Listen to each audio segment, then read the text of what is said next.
주님 평화. 형제라는 말이 있지 않습니까? 영어로는 브라더고, 그리고 라틴어로 프라트레스라고도 하고, 형제라는 것은 물론 형과 동생, 아니면 언니와 동생, 여자 형제, 남자 형제 다 포함해서 형제라는 것은 어떤 성을 따지지 않고 어떤 한 부모 밑에서 태어난 손 윗사람과 손 아랫사람을 의미하죠.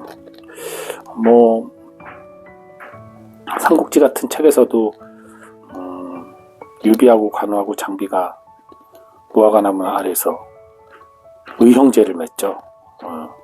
어떤 혈육의 형제는 아니지만 서로 이제 형제처럼 정말 형제와 똑같이, 아니 피를 나눈 형제보다 더 뜨거운 우애로 서로를 돌보고 사랑하는 그런 장면도 나옵니다. 예, 형제란다는 참 좋은 말이에요.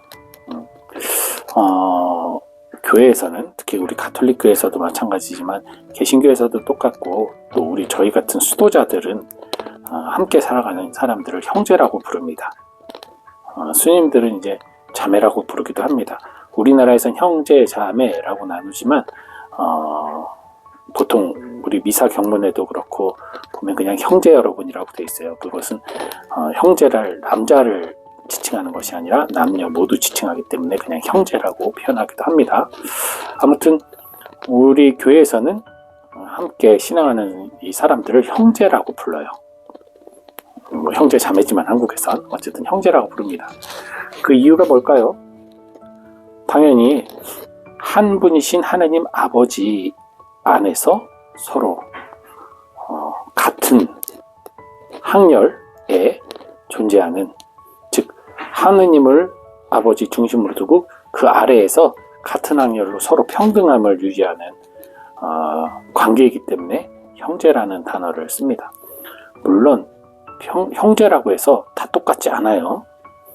예컨대 저희 집에 형과 저 둘인데 이형제인데, 저희 형님은 저보다 훨씬 똑똑했고, 그리고 정말 순했고 착했어요. 그리고 또 맞이라서 그런지 책임감도 있었고, 그리고 상당히 계획적이고 끈기가 있는 사람이었어요.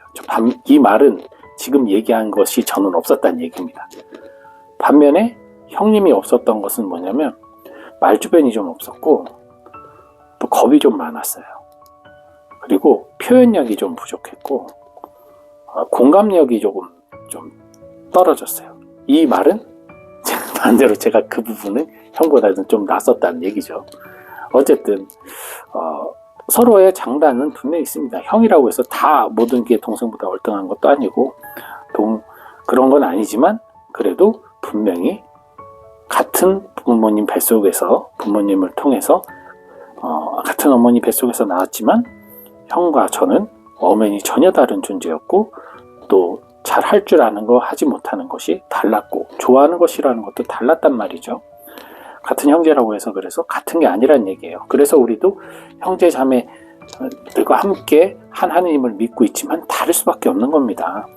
근데 간혹 가다 보면은 이 공동체라는 그 조직의 특성상 일치를 위해서 어느 한편 쪽에 맞는, 어느 한쪽에 어떤 좀 유리한 것으로 이렇게 통합을 하기를 원하는 경우가 있어요. 한쪽의 희생만을 강요하는 경우가 있다는 거죠. 그게 쉽지가 않은 거예요.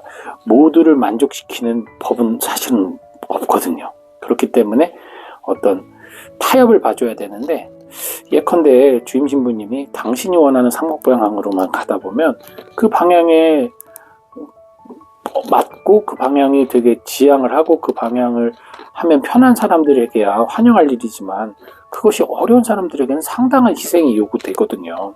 그럴 때 이제 갈등이 일어나기도 하잖아요. 그렇기 때문에 양쪽 어느 쪽을 다 만족시킬 수 없다면 모든 쪽이 조금씩은 양보해서 만들어지는 규칙을 지킬 때 서로가 덜 갈등을 덜 느끼고 덜 부딪히겠죠. 이런 관계를 좀 잘 맺는 것이 또 중요하고요.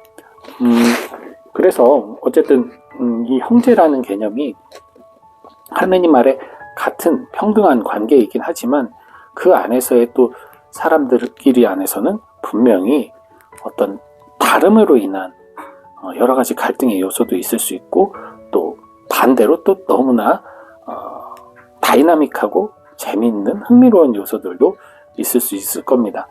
우리가 이것을 다름으로 이해를 해야지 높낮이로 이해하는 순간 마치 우리의 생각처럼 마지에게 장자권이 있고 뭐 이런 거 있잖아요. 월등한 사람에게 뭔가를 더 주고, 그런 개념이 아니라 우리가 서로 다름을 서로 이해하고 다른 모양으로 하느님을, 같은 하느님을 바라보지만 다른 모양으로 찬미하고 찬양하는 것을 이해를 해야 된다는 거죠. 마테오, 마르코, 루카, 요한, 물론 주님을 체험하고 같은 주님을 바라보고 증언하였지만 복음의 색깔이나 복음의 내용이 조금씩 다른 것은 그 복음사가들만의 각자의 신앙과 신학과 특징이 있었기 때문이거든요. 마찬가지입니다.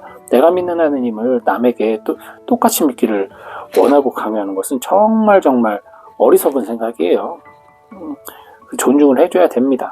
다만 집안에 가풍이라는 게 있잖아요. 형제 어떤 그 아버지 하느님이 주신 가풍이 있어요. 그죠? 그러니까 가정에서 우리 집안은 이렇게 가훈이다 해서 그 가훈이 있는데, 그 가훈을 어길 경우에는 가족들이 그것에 대해서 지적도 해주고 훈계도 해주고 또 다시 초대를 하는 노력이 필요한 것처럼, 우리 가톨릭 교회의 전통적인 교리, 즉 하느님으로부터 내려오는 그 성서와 복음의 신학에 맞추어 발달된 아름다운 전통을 깨려는 시도가 있을 때는 그것에 대해서 올바른 신앙을 가르쳐주고 신학을 가르쳐주고 교리를 가르쳐줘야 될 또 의무도 있는 겁니다.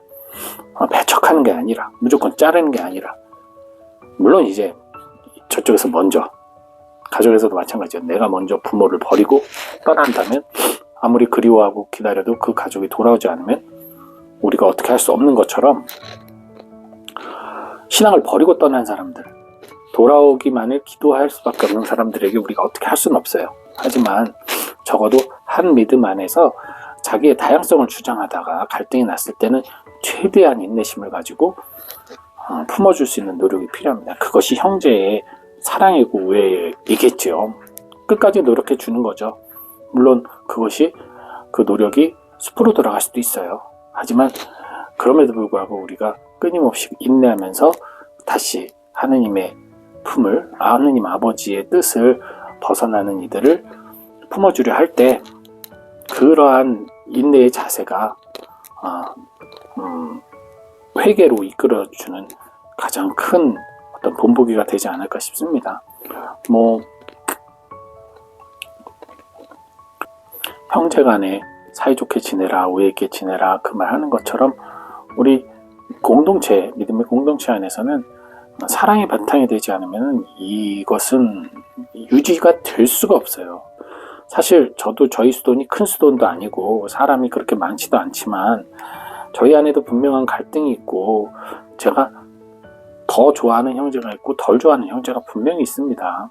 또 어떤 형제는 꼴보기 싫은 형제도 분명히 있어요. 저를 꼴보기 싫어하는 형제들도 있고. 그렇지만 그럼에도 불구하고 우리가 같이 살아갈 수 있는 것은 우리의 그런 다름에서 오는 갈등 이면에 우리가 한 카리스마 안에서 함께 이루고자 하는 공동의 목표가 있기 때문에 우리는 서로 손을 잡을 수 있고, 그것을 함께 할 때 저 사람이 그래도 나를 편들어주고 나를 지켜줄 거라는 어떤 신뢰와 믿음이 있기 때문에 함께 하는 거거든요. 아무리 우리끼리 갈등이 있어도 누군가가 대적 우리 공동체에 해를 끼칠 때는 한 마음으로 힘을 모아 그들과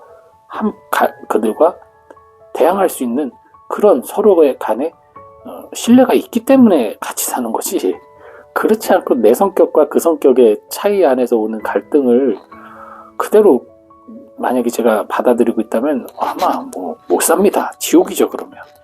그러니 여러분도 성당에서 분명히 교회 안에서나, 이거는 일반 분들은 직장이나 사회 어떤 단체 안에서도 마찬가지죠. 분명하게 엄청난 갈등을 겪는 사람이 있을 거예요. 그 사람 때문에 나는 못 살겠고, 그 사람 때문에 여기 이 공동체에 머물 수가 없고, 그렇게 그 사람과의 나를 틀린 존재라고 생각하면서 내가 그 사람보다 낫다 위다라는 생각으로 그 공동체 안에서 갈등을 일으키는 그런 뭐라 그럴까요? 수고를 좀 하지 않으시면 좋지 않을까. 갈등은 당연히 있는 거고요. 며칠 전 말씀드린 것처럼 그런 갈등이 있다고 하더라도 그것은 어제로 끝나고 오늘은 지금 오늘 또 시작할 때는 그냥 그 사람은 또 새로운 사람이구나. 새로운 나의 형제구나. 오늘 하루 살다 보니 그 사람이 내 형제가 아니었어. 또 미워. 그래서 원수가 됐어. 다음날 다시 이 사람 내 형제구나 하면서 다시 끊임없이 그 봉합하고 새로 잊고 새로 시작하는 마음으로 이 생활을 해야 되지 않을까 싶습니다. 수도 생활이 그것에 완전히 정점이에요. 왜냐면 늘 봐야 되거든요. 내가 그 사람을 참아줘서 나에게 득되는 건 하나도 없는데 뭐 그걸 해서 내가 돈을 더 버는 것도 아니고 아무것도 없는데도 나는 그 사람을 평생 둘 중에 누가 하나 나가지 않는 한 죽지 않는 한 평생 봐야 될 사람이고 평생 함께 있어야 될 사람이에요. 결혼한 사이도 아니고 뭐 어떤 무슨 그 사람과 나하고 어떤 계약을 맺은 사이도 아닌데도 함께 사는 평생을 함께 살아야 되는 사람이에요. 그런데 그것을 내가 계속 기억하면서 그 감정을 계속 기억하고 산다면 그 사람과의 사건은 내가 어쩔 수 없어요. 머리에 박혔으니까 기억하지만 그 감정을 끊임없이 기억하면서 되새기고 산다면 그것은 지옥의 삶일 거예요. 그러니 그냥 어제 괴롭혔어요. 너무 힘들었어요. 오늘은 그냥 다시 아무 관계 없는 사람인 거예요. 그 사람은 날 지속적으로 괴롭힐지 몰라도 내가 늘 새로운 사람이 된다면 그 고통은 훨씬 덜하죠. 그걸 중첩시키지 않도록 여러분 좀 더욱더 망각의 은총을 주님께 청하시면 좋을 것 같습니다. 오늘은 좀 생활 나눔 겸 오늘 어떤 누가 내 형제요 내 자매냐라는 예수님의 말씀에 갑자기 그 형제라는 단어가 되게 꽂혀서 여러분과 이것을 나눠봤습니다. 마지막 설 연휴 여러분 잘 보내시고요. 오늘 많이 추운데 또 눈도 내렸는데 운전도 조심하시고 감기도 조심하시기 바랍니다. 주님 평안.